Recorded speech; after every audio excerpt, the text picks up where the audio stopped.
El canto: fuentes históricas, metodologías de aprendizaje, intérpretes y más. Un podcast semanal de Miguel Bernal Menéndez. Buenos días o buenas tardes, dependiendo de cuándo escuchéis este episodio, el que hace el número 30 de nuestro podcast dedicado al canto, y hoy con un tema que está muy dentro de la actualidad de este caluroso mes de junio que estamos teniendo.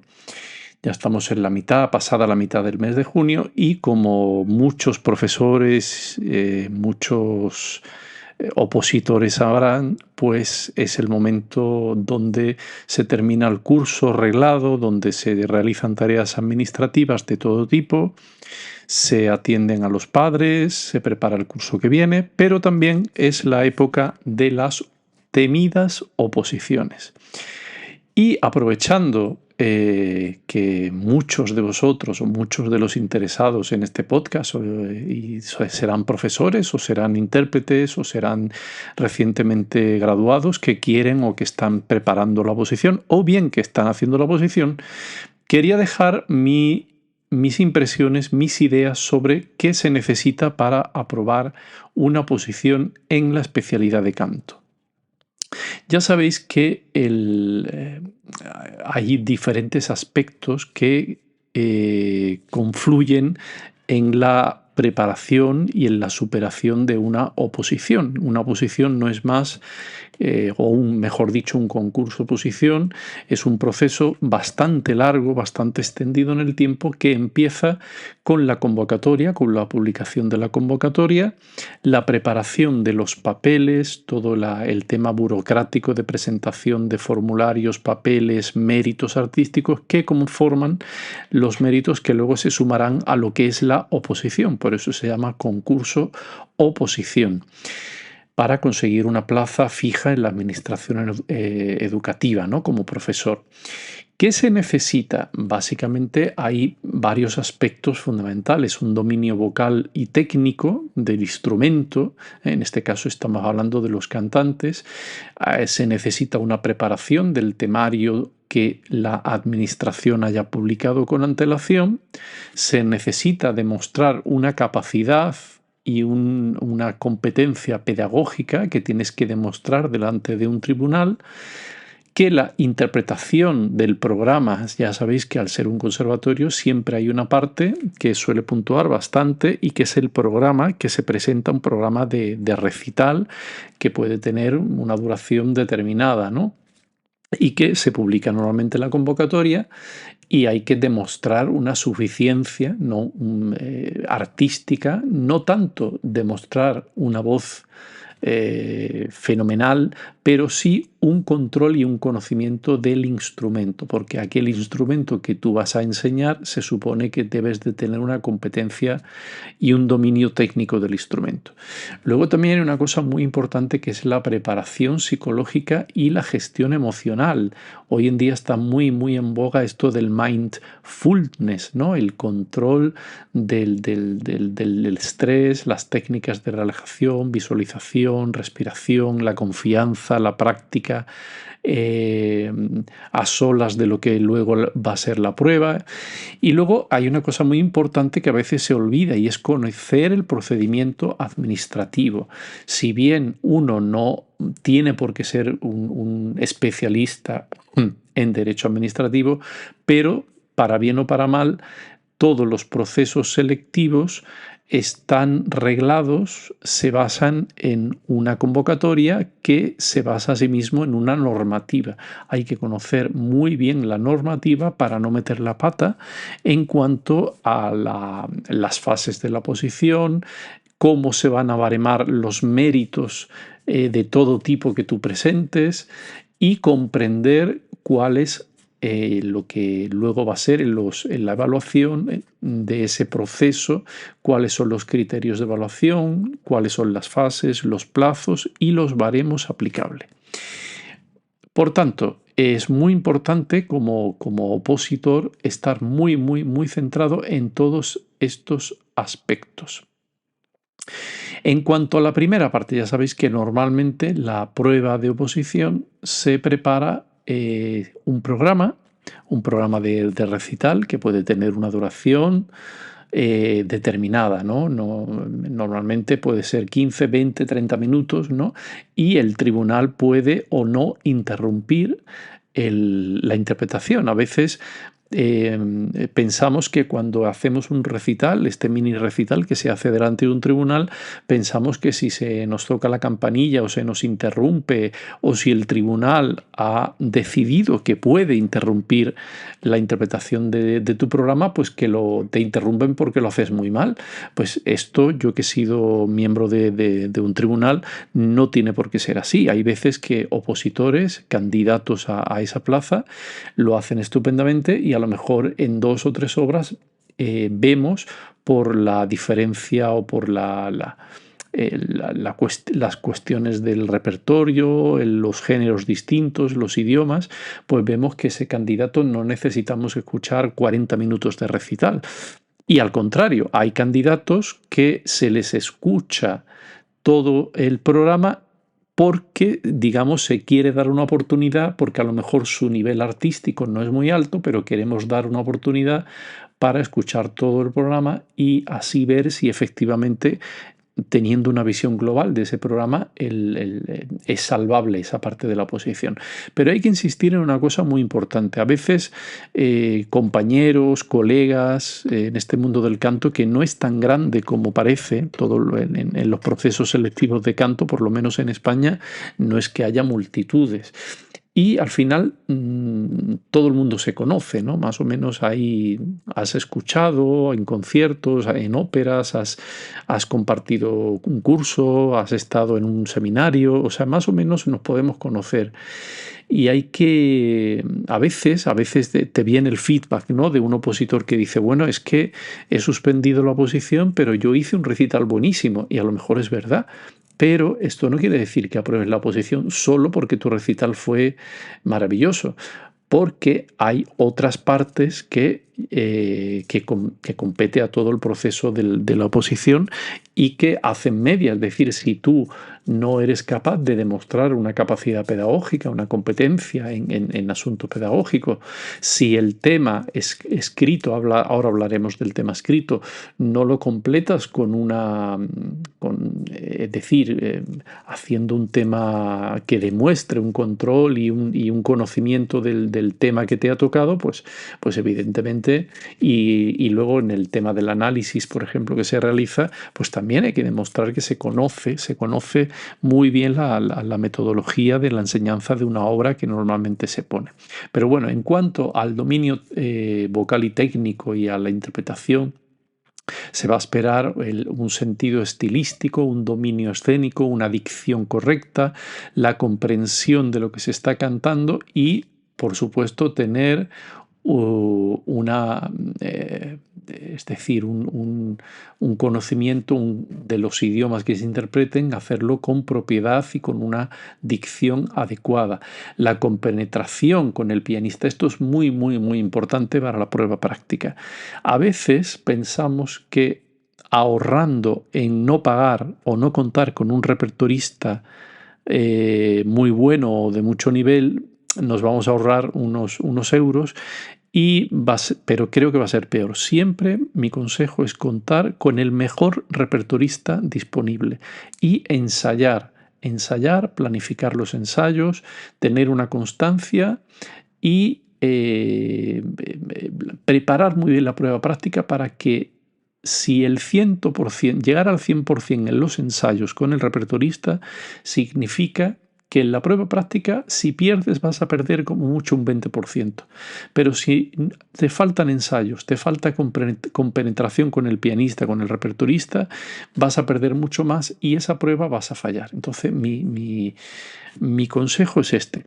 Por otro lado, a veces pasa que se piensa que hay que llevar un programa muy difícil, muy difícil. Es decir, si del género ópera voy a hacer ópera, pues me voy a coger las óperas más difíciles, las arias más difíciles, del oratorio, las arias más difíciles, las canciones de concierto más difíciles.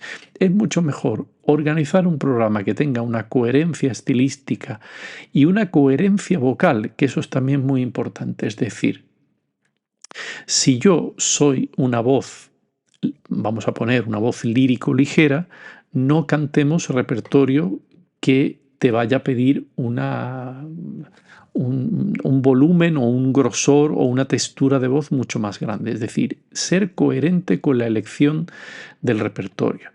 Voy a poner un ejemplo. Si yo cojo, siendo soprano, y canto sonámbula, que es un papel de lírico ligera, de soprano ligera, luego no me cantes Turandot. Es decir, por mucho que la puedes cantar, que puedas cantar dos papeles tan contrapuestos en registro, ¿no? Y en calidad de voz, no casan muy bien. Si yo soy una voz ligera y hago Lied, pues mejor hacer Mendelssohn, mejor hacer Schumann, hacer Schubert, que no hacer Mahler o hacer Wagner, ¿no?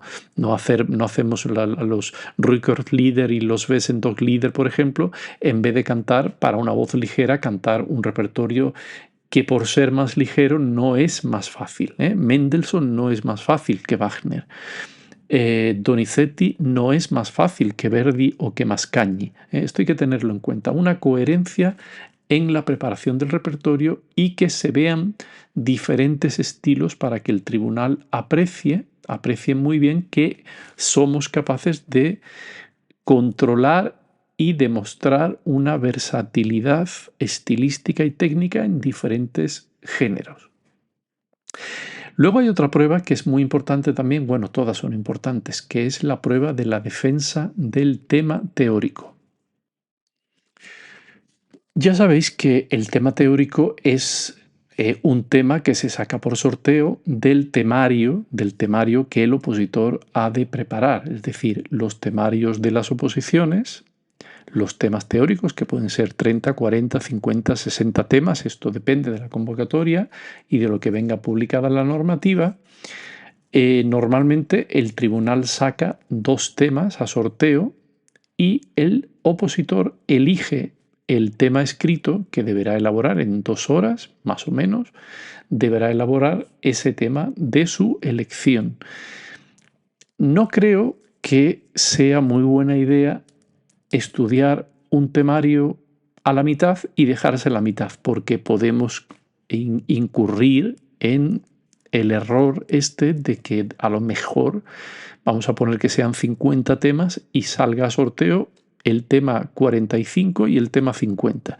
Y yo me he estudiado del 1 al 25, pues ya lo hemos cometido el error de nuestra vida. Entonces, mi consejo, una vez que sepamos que va a haber oposiciones a canto, bajarnos la normativa y el temario. Huir, esto es una opinión muy personal y yo lo hice así y me salió bien. Hay que huir de las empresas que preparan temarios y que venden en sus tiendas online o en sus tiendas físicas, ¿no? Esto es muy habitual. Hay empresas que se contratan a profesores supuestamente especialistas en los temas que preparan los temarios, porque ya sabéis que los temarios lo único que aparece en la normativa es el enunciado del tema, es decir, un enunciado de tema muy clásico que aparece en la normativa: evolución de la escritura vocal en el clasicismo. Eso puede ser el enunciado de un tema y de hecho lo es. Claro, si yo a priori me compro un temario que me puede costar 300, 400 euros, no sé, ya estoy apostando por un temario que ha elaborado un supuesto experto en el tema, pero ¿no será mejor elaborar el temario nosotros mismos? Es decir, uno se coge el temario, elabora una primera búsqueda en base a los temas, una primera búsqueda de fuentes, es decir, la bibliografía que podamos conseguir.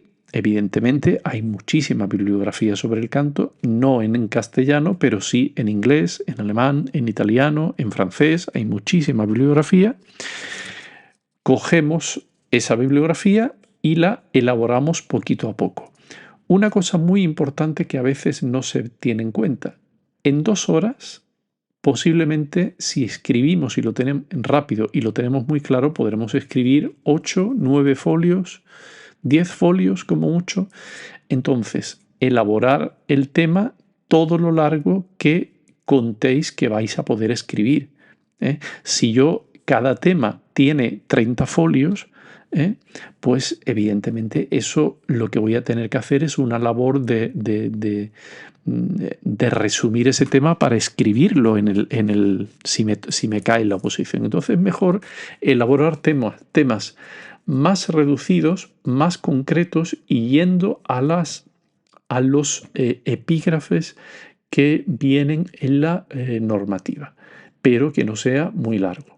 Y mi consejo como opositor que fui en su momento y que pasé también por ese momento, elaborar vosotros mismos los temas, solos o en compañía de otros docentes, de otros futuros profesores, hacer un equipo y aunar fuerzas para elaborar los temas, leerlos en voz alta juntos y corregir juntos para elaborar vuestros propios temas. Eso os servirá para, al mismo tiempo que elaboráis y redactáis los temas, estudiar al mismo tiempo. Es decir, no estudio una cosa que me viene dada de fuera, sino que soy yo mismo el que está elaborando esos temas, está extractando, vaciando esa bibliografía y sacando mis propias conclusiones. Es muy importante esto. Luego hay otra cosa que también hay que tener en cuenta. En las oposiciones hay una parte didáctica. Cuando yo hice la oposición, y creo que de momento no existe lo de dar una clase a un alumno, porque sería harto complicado encontrar alumnos que se prestaran a dar una clase. Pero si bien no se le va a dar clase a un alumno, sí vas a tener que demostrar tu capacidad pedagógica. ¿Cómo se hace esto? Pues preparando una programación didáctica, una guía docente, que también se llama así, de un curso si yo voy a conservatorio profesional, pues tendré que elaborar de los 6 cursos del grado profesional, lo que llamábamos antes el grado medio, tendré que elaborar la programación de uno de esos cursos. Consejo, ser coherentes con el curso que elegís, es decir, si yo cojo un primer curso, y esto es una situación que ha pasado realmente, un opositor presenta la programación de un primer curso, pero en los contenidos y los objetivos y todo lo que se pedía en ese primer curso correspondía más a un final de grado que a un principio de grado. Esto no es coherente, entonces mucho cuidado con esto.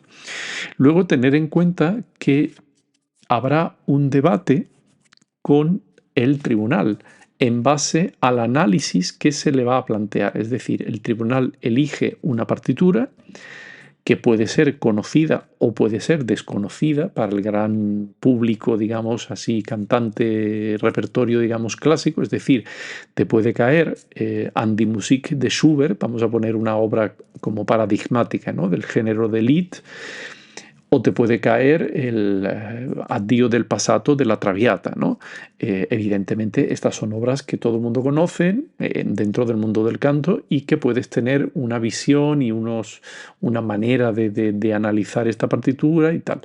Pero si te cae, no sé, un área del tercer acto, primera escena del Polifemo de Pórpora, pues evidentemente esto ya no está dentro de lo que sería habitual, con lo cual no dejaros llevar con los lugares comunes. Lo que tenemos que analizar es qué partitura nos están dando, cuál es la tesitura, cuál es el registro, para qué voz está destinada, y si no sabemos para qué voz, acercarnos lo máximo.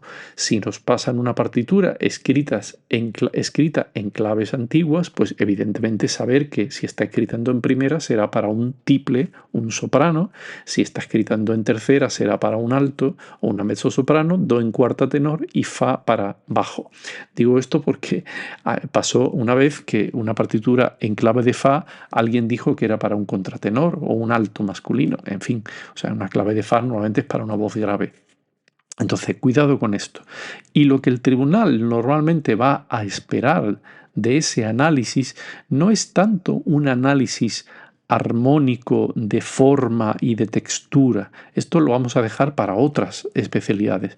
Lo que va a esperar el tribunal es cómo tú, profesor, vas a enseñar esa obra al opositor. Es decir, con qué medios, cuáles son las dificultades presentes en esta partitura, cómo tú vas a explicar la forma, la textura, y qué medios vas a utilizar para desentrañar estas dificultades. Entonces, cuidado con esto porque a veces el opositor se pierde en hacer un análisis armónico, melódico, de textura, etcétera, etcétera, y se olvida de lo más importante, que es cómo yo voy a explicar las dificultades y qué elementos metamusical, es decir, más allá de la partitura, de lo que está escrito, voy a enseñar. Un ejemplo, si yo tengo un área da capo, sea una cantata, sea un área de una ópera o un oratorio, y es un área da capo, una estructura A, B, A, explicar muy bien que toda la música que se repite en ese periodo se espera una ornamentación y de qué manera yo voy a utilizar esa ornamentación, cómo la voy a enseñar, cómo la voy a implementar, etc. Es decir, hay cosas que no están en la partitura y no tienen por qué estar porque se consideran elementos de improvisación sobre el estilo y la época. Con lo cual, mucho cuidado con esto si os sucede algo parecido. Muchas veces hay cuestiones de ornamentación, de improvisación y cuestiones históricas que en las ediciones no aparecen, pero que el profesor debe conocer. Es decir, Ricordi publicó Ricci, Cadencias y Fermatas en la ópera. Hay 2 volúmenes, el autor es Ricci, donde pone las fermatas que en el periodo del bel canto se hacían en las óperas. Esto no viene en la partitura original, pero todo el mundo sabe que en determinadas áreas hay que hacer una serie de cosas que no vienen en la partitura. Conocer muy bien esto. Luego hay otro aspecto muy importante que es la preparación psicológica y la gestión emocional. En este aspecto, lo más importante, según lo veo yo, en mi experiencia como opositor en un momento y como miembro de tribunal en otro momento, que también lo he sido, es un control del estrés. El estrés hace que no controlemos, no recordemos y no estemos centrados en lo que realmente importa, que es demostrar nuestra capacidad musical, nuestra capacidad técnica y nuestros conocimientos. En este sentido, muy importante hacer ensayos de la defensa oral, de los exámenes teóricos, la interpretación del repertorio del recital, todo esto, ensayarlo, hacerlo delante de gente. Defender oralmente un tema, si bien no escribirlo, pero sí tratar de defender oralmente algunos de los temas que se saquen por sorteo. Esto, si tenéis un grupo de trabajo, fundamental hacerlo. ¿Para qué? Para que cuando llegue el momento os lo planteéis como un acto más de un proceso muy largo. No solamente el acto final donde yo me toca salir a cantar un recital delante de un tribunal o defender un tema delante de un tribunal. Y organizaros el estudio. El estudio debe de organizarse en la preparación de las pruebas, la preparación de las fuentes para preparar los temas, la lectura de los temas en voz alta, la defensa oral de la programación, la defensa oral del análisis musical y técnico de la partitura que os den, y la preparación y el cantar el recital todas las veces que sean necesarios para que lleguéis con una preparación mental muy fuerte. Y por último, que lo cité al principio del podcast, el conocimiento de todo el procedimiento administrativo, es decir, desde la lectura de la convocatoria, leer, tomar nota de los criterios, las fases de la convocatoria, los plazos. Ya sabéis que si llegáis a la lectura de los nombres de la oposición el primer día que se citan a los opositores y llegáis un minuto tarde y os quedáis fuera, habéis perdido todo el proceso y echáis por tierra toda esta preparación de meses o de años, ¿no? Entonces, leer muy bien, estar pendientes de los plazos, de las sedes de la oposición, porque hay veces que la realización del tema teórico escrito puede ser en una sede y el recital puede ser en otra. Entonces, leer muy bien, preparar toda la documentación que justifique toda la experiencia que tengáis y la formación académica, artista, publicaciones, la experiencia docente si la hubiere, y leerse muy bien y tener mucha familiaridad con todo el currículo de la legislación educativa de la autonomía o de la comunidad a la que os presentéis. Siempre sabéis que hay una normativa común, digamos un marco general común, y luego viene de lo general a lo particular. Hay normativa que desarrolla la normativa general estatal a normativa comunitaria. Todo esto tenerlo muy claro, porque de esa manera vais a controlar muy bien todas las fases y todo este proceso de oposición. Bueno, pues hoy os he dejado bastante información. Creo que puede ser de mucha ayuda a aquellos opositores que estén preparando, estudiando o en proceso del año que viene de preparar cualquier prueba para opositar, bien sea oposición o bien sea concurso oposición. ¿eh? Y mucha suerte y tener sobre todo mucha fe en vosotros mismos y en la preparación propia del temario oficial. Muy importante, no creeros aquello que os viene de fuera, sino leer las fuentes, ir a los originales. Hay muchas fuentes, mucha información hoy en día en Internet y hay que vaciar, extractar toda esa información para elaboraros vuestro propio temario y a partir de ahí preparar muy bien un recital que sea homogéneo en estilos, en géneros y en calidad vocal. Bueno, sin más os dejo este episodio, espero que os haya interesado y nos vemos en el próximo. Un saludo.